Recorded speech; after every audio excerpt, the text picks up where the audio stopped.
Okay,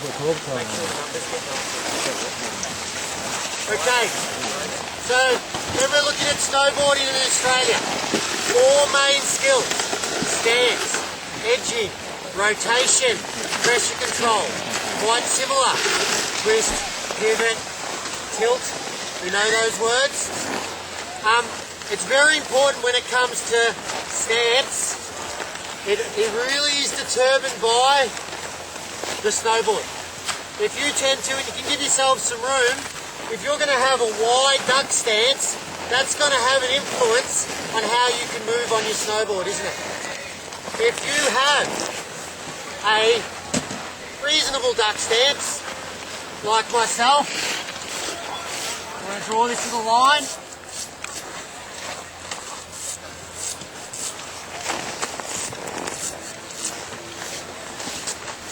And then a bit more of a free ride stance.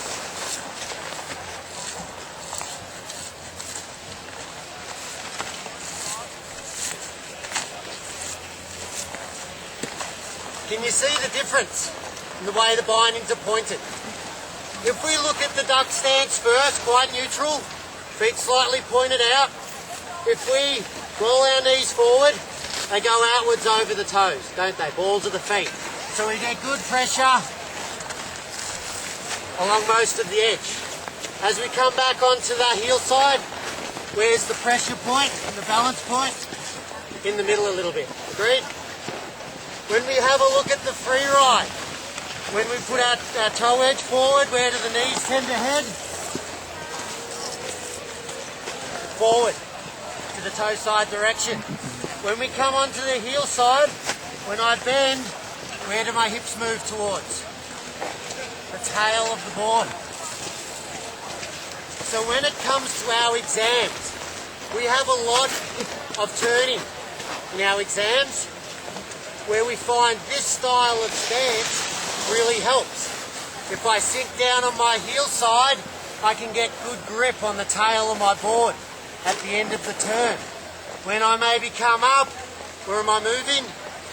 Forward onto the toe side, so I can get good turns, fore and aft. If I have this stance, I pretty much am in a neutral place. I can move tip to tail quite centered. If you have a wide duck stance, then we're going to start to have a little bit of a different movement pattern. Wide duck stance, if I go to my front foot, how out of balance am I? A lot. It takes a lot longer to go to the back foot. If I have a little bit more neutral, I can compensate a little easier. So stand in a little duck stance for me, a little wide, and I just want you to feel your feet. Roll around your feet, wide stance, see if you can go heels, the outside of your foot, toes. When it's a wide stance, your body's going to be moving a lot. Make it a little narrower. Now roll around your feet. You've got to notice you don't have to move as much. Understand? So when we go into some of the turns, if you do have a really wide stance, you might have a harder time. But when those turners come into the freestyle part, then they're going to be challenged a little bit more. For instance, if we go to ride fakie, what's happened? Hard to see, I'm very blocked. So we might have to work a little harder to get the stance a bit better. If it's a powdery day and I sink, where does my hips and my nose go? Forward and down. Whereas this stance, a little bit more neutral, I can go left or right. Okay. Any questions? Just want to touch on it. The number one, first run we're going to focus on level 1. Big thing in Australia which we feel makes us a little different is our stance, anticipation. If I stand here and I'm just looking down the hill, I'm in a pretty natural stance. As soon as I look in the direction I want to travel, my body just opens up a little bit so it makes it easier for me to go.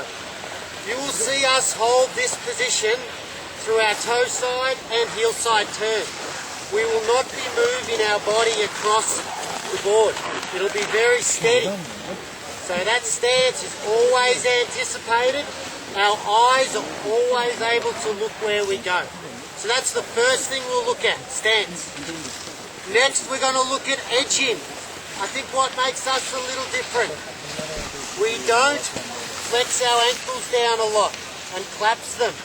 We like to keep our ankles open so at the end of the turn we can set the edge and get a good platform, something to bite into.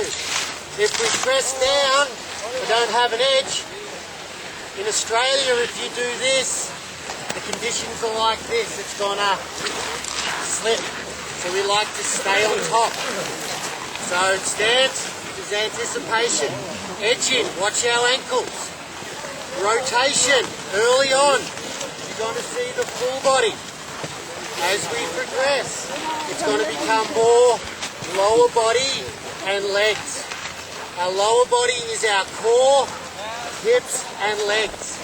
This is my legs rotating. My hips aren't moving.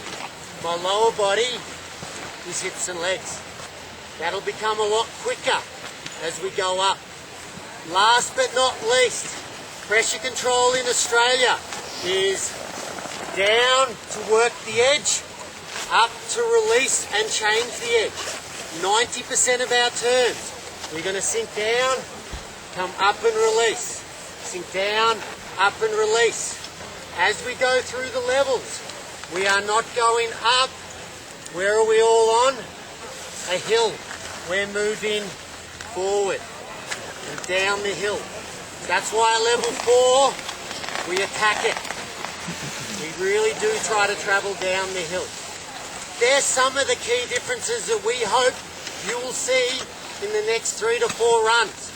There's not much talking up there from now on. We would like to show you one riding away and then one riding to you. Just a task from each level. Is that okay? Yeah. So you get a good look at us. Which stance is best for most effective edge control? Most effective edge control? I have personally 3 stances. If I want to do the best turns, I think a positive angle, 21 plus 3 plus 6, really helps for turns. I can steer better and I can move through that direction better. When we start getting into the fakie and the freestyle, nowhere near as easier. I have to work my body a little bit more to get in a better position to get the edge going. The most neutral and best phase for all aspects of snowboarding would probably be between 18 on the front foot, 15, 21 to plus 3, negative 9. And everyone's a little different, especially girls. I know they have the Q angle, their hips are a little different. With some people, guys or girls, if you put them into a position and they're not aligned, it is going to hurt. It is not natural. It's not going to work for you. If your body's natural alignment is to be dark or a little wider or a little narrower, you need to find the stance that's right for you. The movements that we do get the board to perform. If we don't do anything, the board's going to do that. So it's the movements we do that gets the performance. We make this work. And hopefully we're going to make it work pretty well. Does that answer it a little bit? Cool. We only just got rid of hard booting in our level 4. 2 years ago you had to race on a hard boot board, so we're trying to evolve with the time a little bit. It's optional. I love hard boots, I miss it, but I still ride it. But, you know, we've got to move with the times. Anyone else do hard boots in their country? Yes, yes. Is it compulsory? Hard boots. In your levels? In your levels, do you have to hard boot? Okay, we're going to have to split this into 3 groups right now. So if I could go 1, 2, 3, 4, 5, 6, 7, 8, 9, 10, and make this a group of 10 for me really quick. 42.